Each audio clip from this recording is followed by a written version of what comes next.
Thobela. E sa le yena Mosekaseki. Ka ikokobetša pele ga sefahlego sa gago.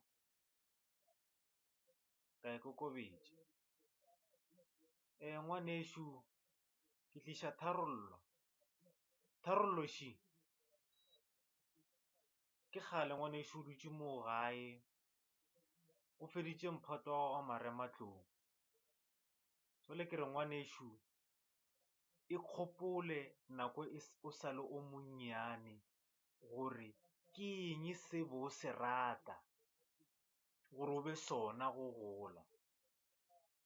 Seo ke go ikhwetša gore wena o mang, ka gore megopolo ya nako o sa le mennyane ke yona e tlo reveal-ang se o nyakago go ba sona lehono le.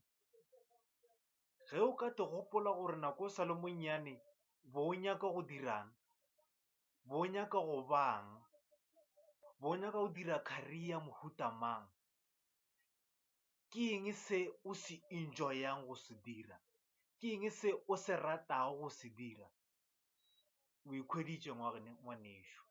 Ga gona potšišo gore o ka dirang.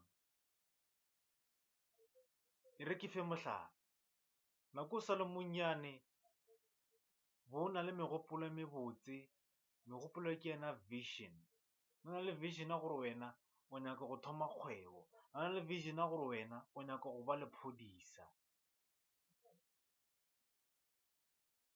Vision ya gago gore o e reveal-e, o e implement-e ngwanešo.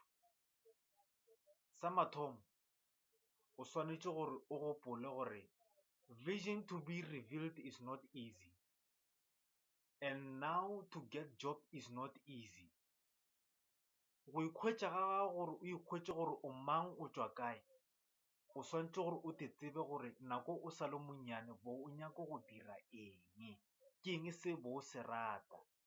Gomme ka seo bo o nyaka go se dira, o se rata, se dire ngwanešo, o ntše o se dira for couple of 6 months.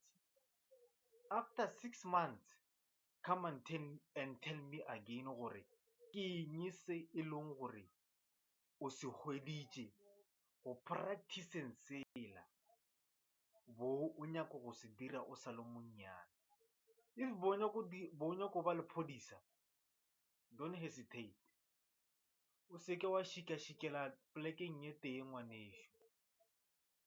E re ge di-post di tšwile, o iteke o ile o lahlela, o be le tshepo ya gore o tla kena gona mo maphodiseng, o tla kena gona mo bošoleng, o tla e dira business-eng.